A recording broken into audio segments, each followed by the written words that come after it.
Ars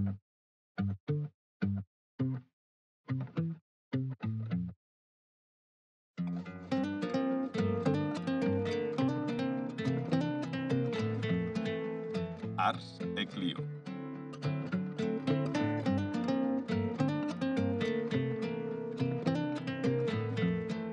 Con Mike Lamota.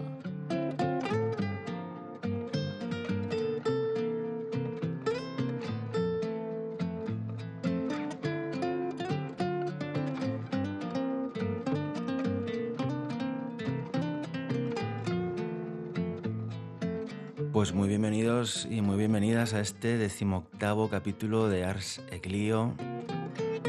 Vamos a ver las efemérides de la segunda quincena de septiembre.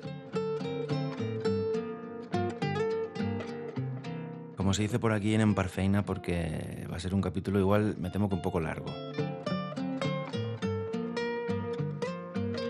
En la sección de acontecimientos vamos a ver el Grito de Dolores, la proclamación de Tiberio, la guerra de Manchuria, la Revolución Gloriosa, la captura de Roma de Garibaldi, el concordato de Worms, el yacimiento de Altamira, la batalla del puente de Stamford, la teoría de la relatividad, el primer sitio de Viena, el sitio de Gandía, la proclamación de Darío el Grande, la batalla de Salamina, el reinado de Isabel II y los disturbios de Omaha y Elaine.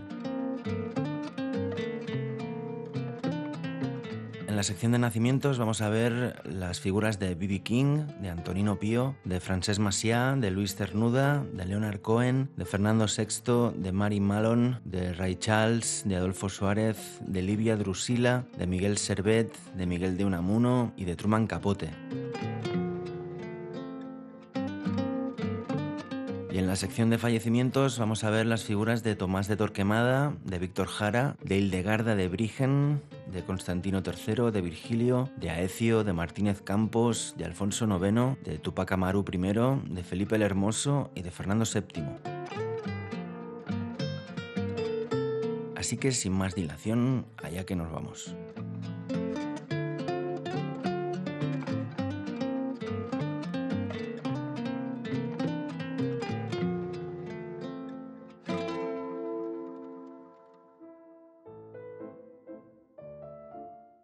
Un 15 de septiembre del año 1810, en el pueblo de Dolores, en México, el cura Miguel Hidalgo convoca una lucha armada en contra de la dominación española, en un acto conocido como el Grito de Dolores y el cual da inicio a la independencia de México. Cabe señalar que los gritos de independencia de los virreinatos americanos se hicieron en contra de la ocupación francesa y a favor de Fernando VII, que recordemos había sido obligado a abdicar por Napoleón. Es decir, los habitantes de la Nueva España no se levantaron tanto contra la dominación española como contra la dominación francesa, pero una vez restituido Fernando VII en el trono, siguieron adelante con la independencia porque ellos solo querían la monarquía española si se les seguía manteniendo los privilegios, y Fernando VII tuvo por narices que virar un poquito hacia el liberalismo.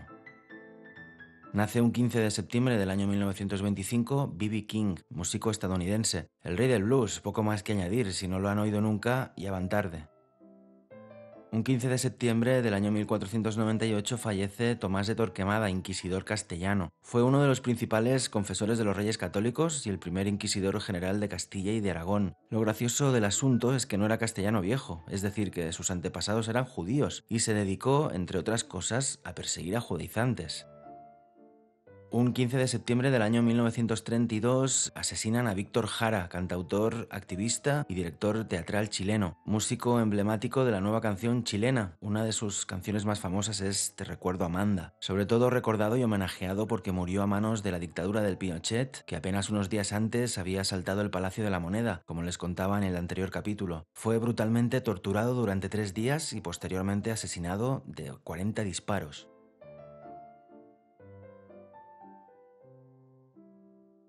Fallece un 16 de septiembre del año 1179 Hildegarda de Bingen, abadesa alemana, no sé si se pronuncia así o de otra manera. Tenemos la Edad Media etiquetada como una época oscura y no es gratuito. Todo viene de que las etapas posteriores quisieron sobrevalorarse, haciendo de menos de dónde venían. Es decir, si decimos que venimos de una época oscura, es más fácil que nuestra época sea recordada como una época de esplendor, pero no fue así, y no solo los hombres fueron meritorios de esplendor, aunque como siempre lo tuvieron más fácil. Conviene destacar por eso el caso de Hildegarda, porque no solo fue abadesa, sino polímata, compositora, escritora, filósofa, científica, naturalista científica y médica, reconocida por muchos expertos como la madre de la historia natural.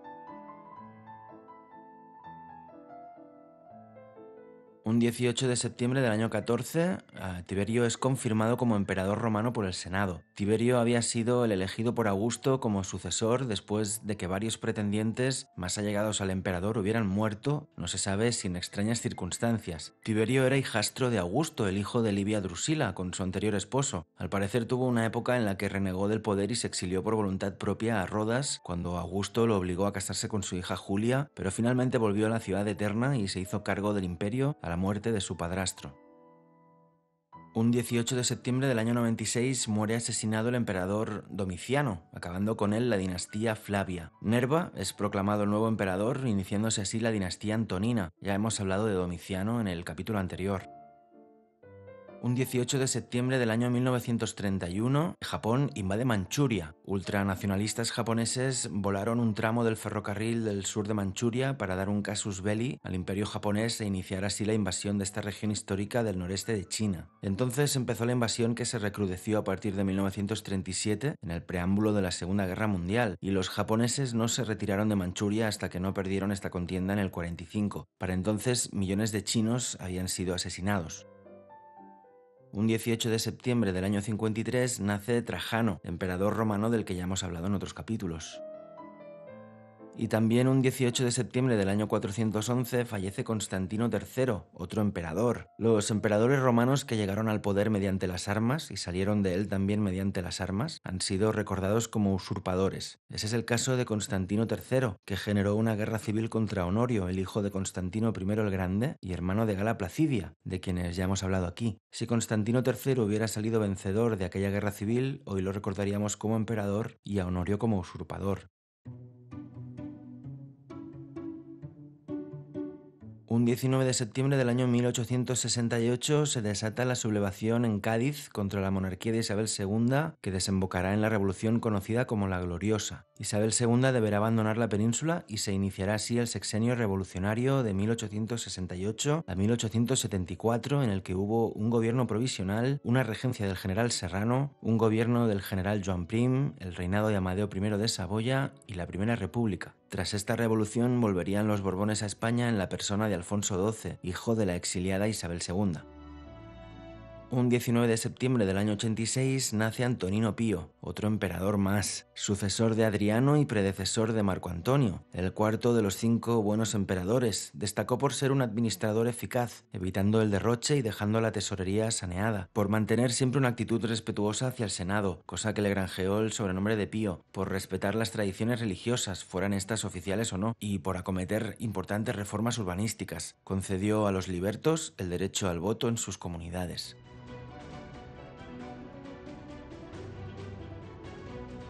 Un 20 de septiembre del año 1519, Magallanes zarpa desde Sanlúcar de Barrameda y comienza la primera circunnavegación exitosa del mundo. Hemos hablado de este episodio en anteriores capítulos.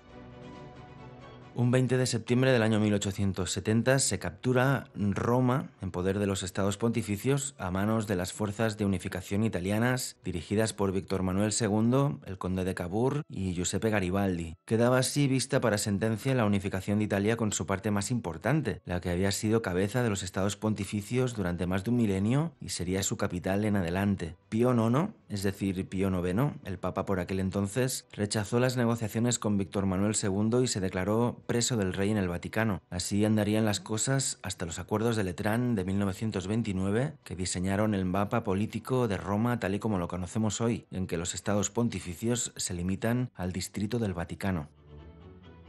Nace un 20 de septiembre del año 1486 Arturo Tudor, noble inglés, hijo del rey Enrique VII. Fue el hermano de Enrique VIII, aquel que se separó de la iglesia romana para casarse con Ana Bolena, dando lugar a la iglesia anglicana. Con Arturo fue con quien casaron en un principio los reyes católicos a su hija Catalina, pero el matrimonio duró poco porque Arturo murió joven y Catalina hubo de casarse con Enrique, al parecer en un inicio por voluntad propia, amén de por la voluntad política de los padres de ambos, claro. Un 21 de septiembre del año 1859 nace Francesc Macià, político catalán. Fue un político y militar de ideología republicana e independentista catalana, teniente coronel del Ejército de Tierra, presidente de la Generalitat de Cataluña y uno de los fundadores de los partidos Estat Català y Esquerra Republicana de Cataluña. Fue sucedido al frente de este último por Lluís Companys tras su muerte a los 74 años. El 14 de abril de 1931, las elecciones municipales que llevaron a la Segunda República Española también dieron la mayoría en Cataluña a Esquerra Republicana. El mismo día, desde el balcón del Palacio de la Generalitat de Cataluña, Macià proclamó la República Catalana en los siguientes términos. En nombre del pueblo de Cataluña proclamo el Estado catalán bajo el régimen de una República Catalana que libremente y con toda cordialidad ansía y pide a los otros pueblos hermanos de España su colaboración en la creación de una confederación de pueblos ibéricos, ofreciéndoles por los medios que sean de liberarse de la monarquía borbónica. En estos momentos hacemos llegar nuestra voz a todos los pueblos libres del mundo en nombre de la libertad, de la justicia y de la paz.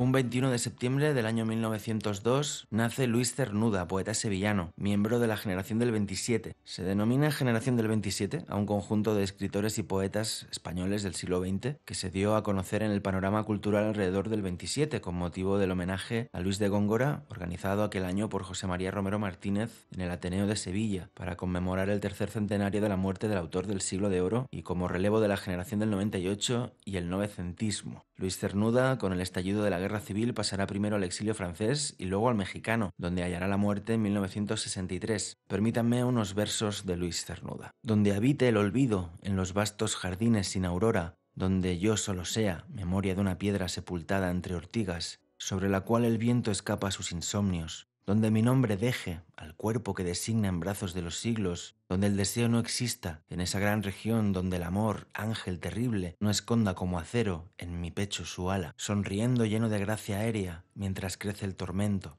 Allí donde termine este afán que exige un dueño a imagen suya, sometiendo a otra vida su vida, sin más horizonte que otros ojos frente a frente, donde penas y dichas no sean más que nombres, cielo y tierra nativos en torno de un recuerdo, donde al fin quede libre sin saberlo yo mismo, disuelto en niebla, ausencia leve como carne de niño, allá lejos, donde habite el olvido.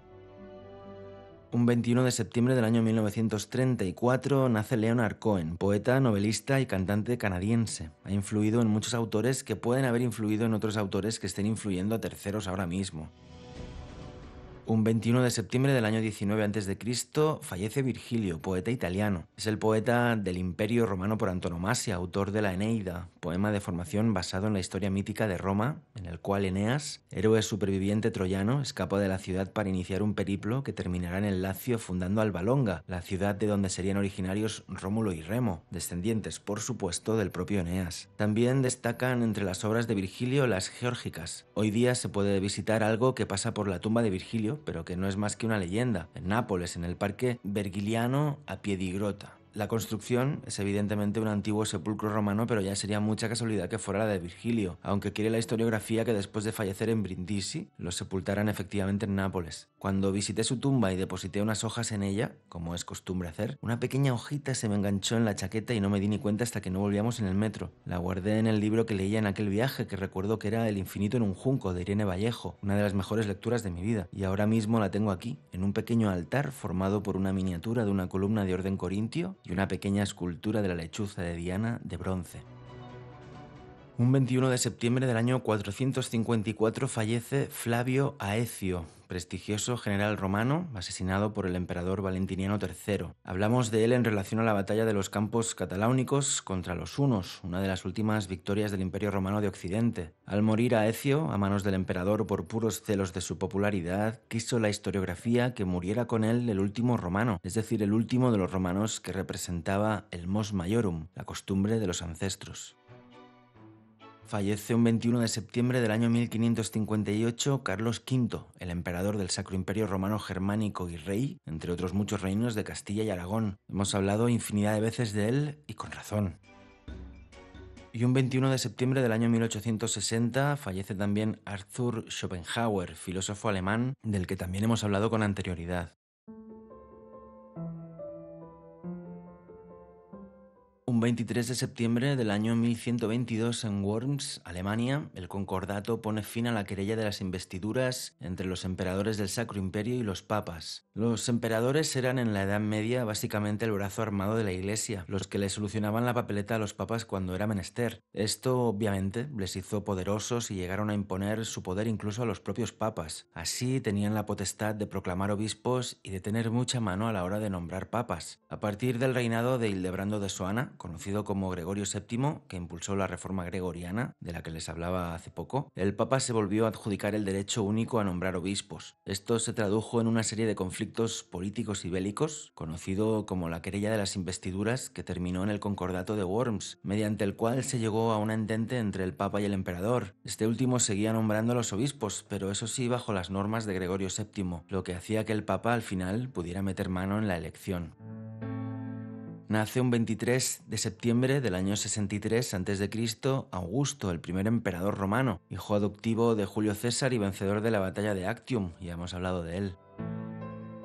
Un 23 de septiembre del año 1713 nace Fernando VI, rey de España. Este es aquel rey del que les hablé en los primeros capítulos, que sucedió a Felipe V, del cual era hijo, y al que sucedió Carlos III, que era su hermano. Aquel que se dice que murió de pena cuando falleció su esposa, la portuguesa Bárbara de Braganza. Un 23 de septiembre del año 1869 nace María Tifoidea. Mary Mallon, cocinera irlandesa, fue la primera persona en Estados Unidos a la que se identificó como un portador sano o asintomático de los patógenos asociados con la fiebre tifoidea. Después de varios confinamientos más o menos leves, finalmente en 1915 fue confinada de por vida, hasta que 23 años después murió de un infarto cerebral. Ni se sabe la cantidad de gente a la que pudo contagiar de tifus. Nace un 23 de septiembre del año 1930 Ray Charles, cantante y pianista estadounidense, imprescindible voz de la segunda mitad del siglo XX. Hit the Road Jack y Unchain My Heart son dos de sus temas más celebrados, al menos por mí. Un 23 de septiembre de 1900 fallece Arsenio Martínez Campos, militar y político segoviano. Fue partícipe de los grandes conflictos de la segunda mitad del siglo XIX, como la Guerra de África, la Tercera Guerra Carlista y la Guerra de Independencia cubana. De hecho, él fue quien consiguió que los rebeldes mambises firmaran la paz de Zanjón, mediante la cual se dio el conflicto por zanjado. En la península ibérica fue el responsable del golpe de estado que terminó con el sexenio revolucionario e instauró en el trono de nuevo a los Borbones en la persona de Alfonso XII, hijo de la destronada Isabel II que les decía hace un momento. Un 23 de septiembre del año 1939 fallece Sigmund Freud, neurólogo y psiquiatra austríaco. Ya hemos hablado de él aquí.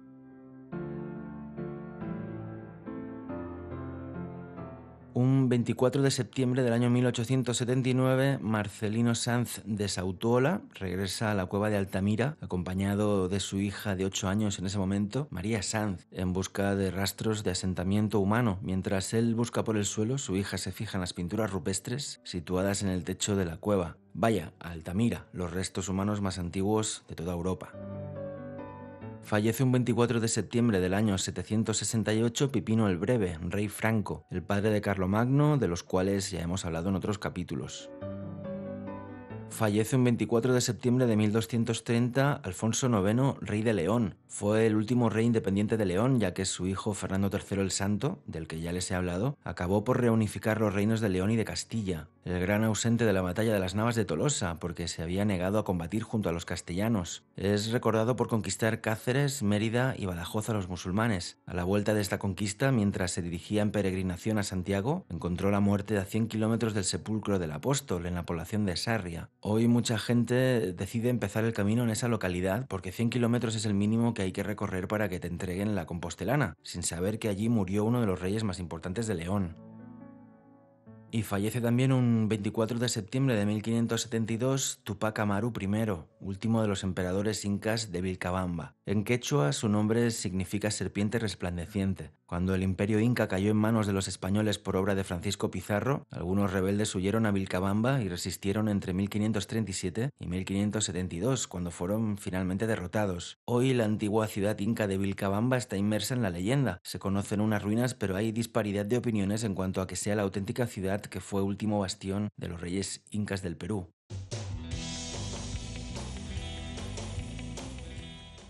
Un 25 de septiembre del año 1066 tiene lugar la batalla del puente de Stamford, donde muere el rey vikingo Harald III y que marca el fin de las invasiones vikingas en Inglaterra. Recuerdo haberles hablado del principio de la era vikinga, que convencionalmente se señala con la toma del monasterio de Lindisfarne en Inglaterra el 8 de junio del año 793. Pues bien, durante casi 300 años los vikingos estuvieron trasteando por Inglaterra hasta el punto de que para finales del siglo XI varios reyes de origen nórdico tenían derechos de sucesión al trono inglés. En enero de 1066 murió el rey Eduardo el Confesor sin descendencia y Harold Godwinson, conde de Wessex, Harald Hardrada, rey de Noruega, y Guillermo el Conquistador, duque de Normandía, aspiraron a la corona. En esta batalla del puente de Stamford, los nórdicos fueron derrotados por Guillermo el Conquistador, que pasó a ser rey de Inglaterra, marcando el fin de la influencia vikinga en dichas tierras e iniciando la influencia normanda, es decir, francesa.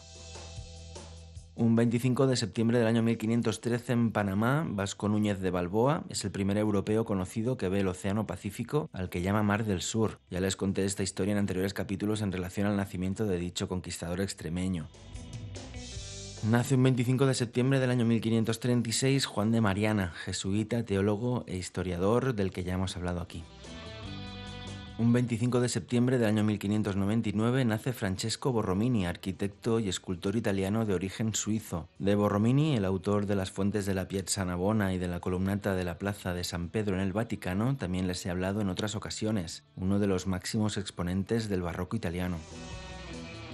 Y nace un 25 de septiembre del año 1932 Adolfo Suárez, abogado y político español, presidente de gobierno entre 1976 y 1981, quinta esencia del periodo de transición entre la dictadura franquista y el régimen continuista del 78. Desempeñó diferentes cargos dentro de las estructuras del franquismo, formando parte de la Secretaría General del Movimiento. Aún viniendo de donde venía, cabe reconocerle ciertos esfuerzos por trascender la dictadura y sustituirla por una pseudodemocracia, pero sin fliparse, ¿eh? Todo dentro de un programa, ya digo, que no dejaba de resultar continuista y nada rupturista con el régimen franquista.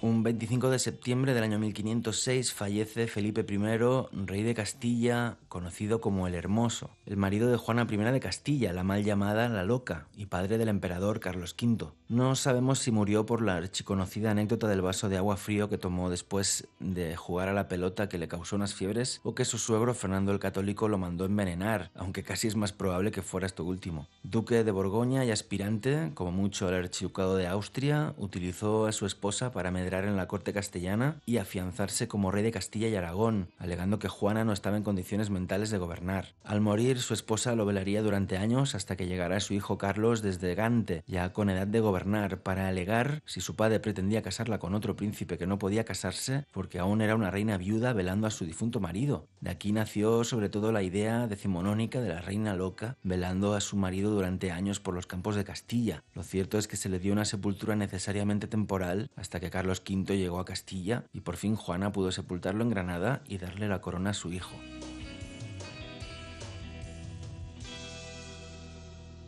Un 26 de septiembre del año 1905 se publica el primer artículo de Albert Einstein sobre la teoría de la relatividad. No me voy a meter en berenjenales porque la física no es ni de lejos lo mío. De hecho, tuve que repetirla 3 veces en segundo de bachillerato. Cuidado. Pero a modo de rápida explicación apuntaré que desde Newton, allá por el siglo XVII, no había habido avances en dicha materia hasta que llegó Einstein a principios del siglo XX y resolvió las incompatibilidades entre la mecánica newtoniana y el electromagnetismo. Ahí queda dicho.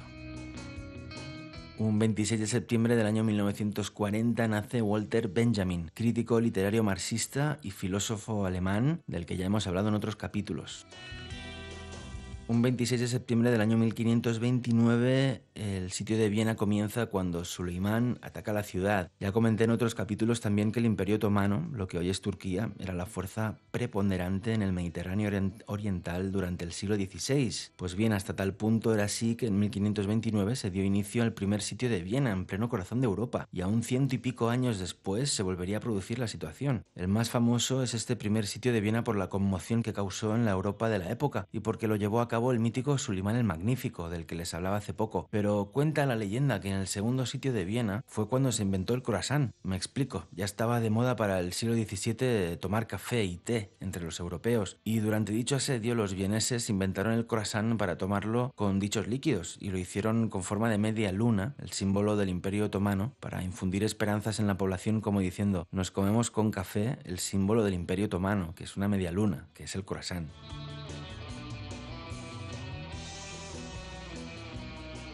Un 27 de septiembre del año 1669, en Heraclión, Creta, los invasores venecianos entregan la fortaleza de Candía a los invasores otomanos, terminando así los 21 años del sitio de Candía. Seguimos con los otomanos, que en 1669 dieron por finiquitada la presencia veneciana en el Mediterráneo oriental con la entrega de Candía en Creta. Andando el tiempo y con la independencia de Grecia de dicho imperio y la recuperación de Creta, Candía pasó a llamarse Heraclión.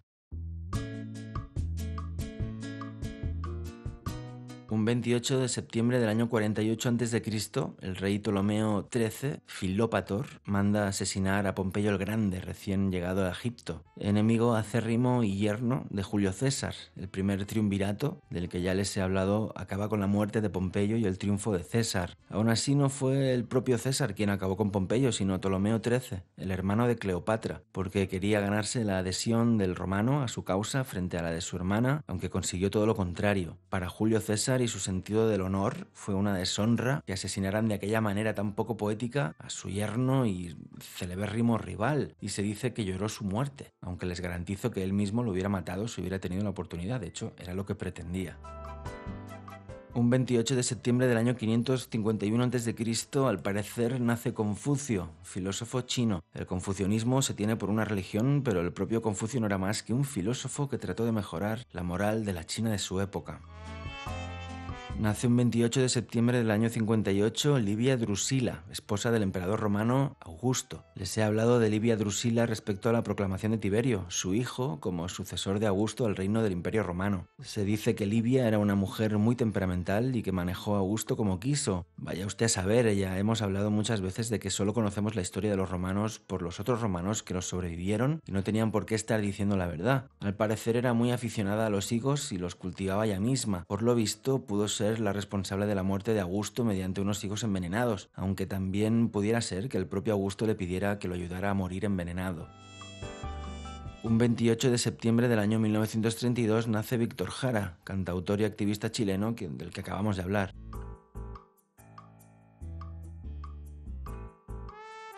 Un 29 de septiembre del año 522 a.C., Darío el Grande asciende al trono del imperio persa Aqueménida. El más grande de los emperadores persas aqueménidas, no en vano recibió ese sobrenombre. Amplió el imperio añadiendo la Tracia y Macedonia. Fue el que implantó las satrapías como modelo de división territorial del imperio. Unificó el sistema monetario y la legislación. Alejandro Magno, cuando conquistó el imperio persa 200 años después, visitó la tumba de Darío y le rindió honores como gran gobernante que había sido, aunque los persas eran los eternos enemigos de los griegos. Por cierto, que casi todo lo que sabemos sobre los persas aqueménidas es por los griegos, que de nuevo eran enemigos suyos, y todo lo que nos dejaron sobre ellos era información malintencionada. Por eso hoy en día utilizamos la palabra sátrapa no como gobernante, sino a modo despectivo.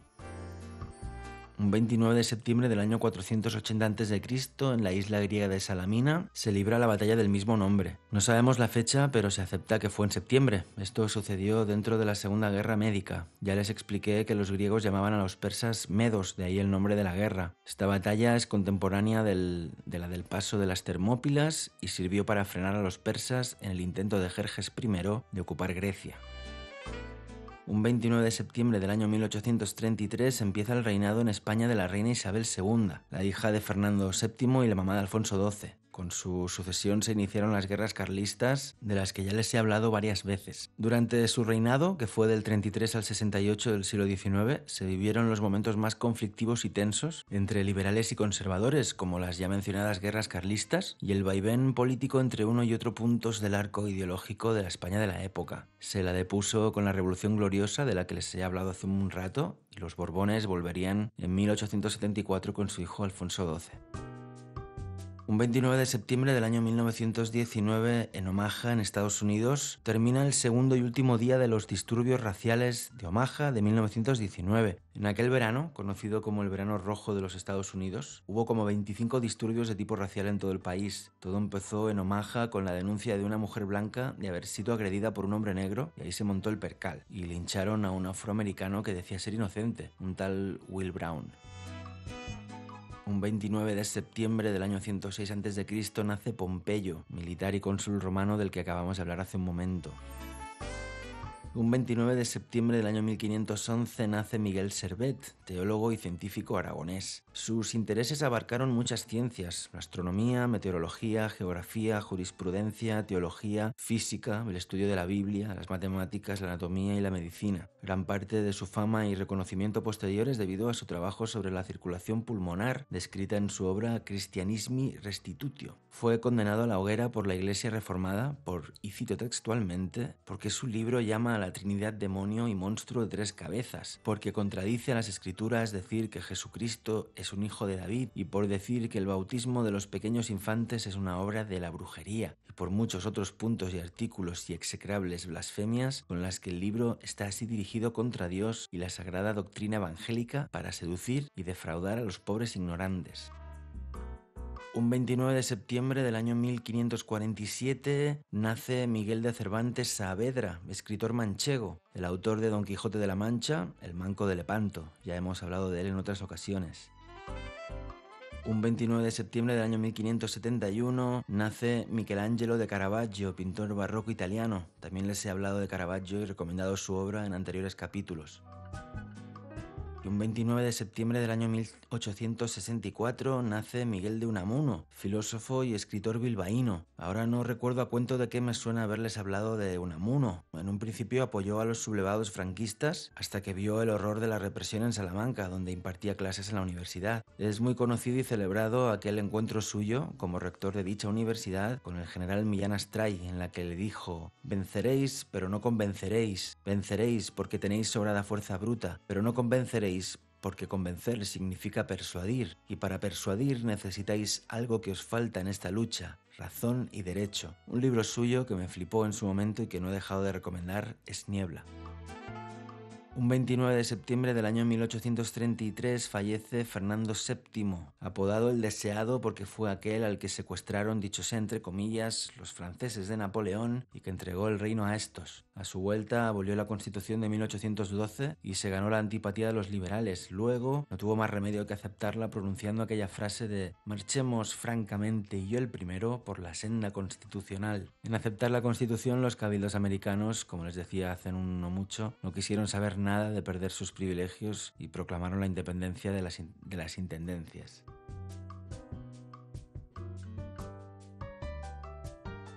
Un 30 de septiembre del año 1520, en el Imperio Otomano, Solimán I es proclamado sultán. Otra vez el Imperio Otomano y otra vez el Solimán el Magnífico. Un 30 de septiembre del año 1919, en la aldea de Lane, en el estado de Arkansas, sucede la matanza de Lane. Mueren 5 blancos y entre 100 y 200 afroamericanos. El Verano Rojo, aquel del que les hablaba hace un momento. Y para terminar, nace un 30 de septiembre de 1924 Truman Streckfus Persons, más conocido como Truman Capote. Fue un novelista, guionista, dramaturgo y actor estadounidense. Varios de sus cuentos, novelas y obras de teatro han sido elogiados como clásicos literarios, incluida la novela Breakfast at Tiffany's y la novela In Cold Blood, a sangre fría, de 1966. Sus obras han sido adaptadas a más de 20 películas y series de televisión.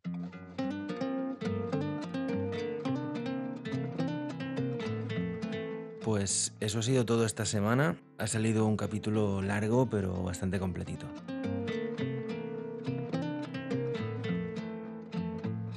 Sin más, un servidor se despide de ustedes, emplazándoles al siguiente capítulo, y les manda un fuerte abrazo, como siempre, desde la Occitania.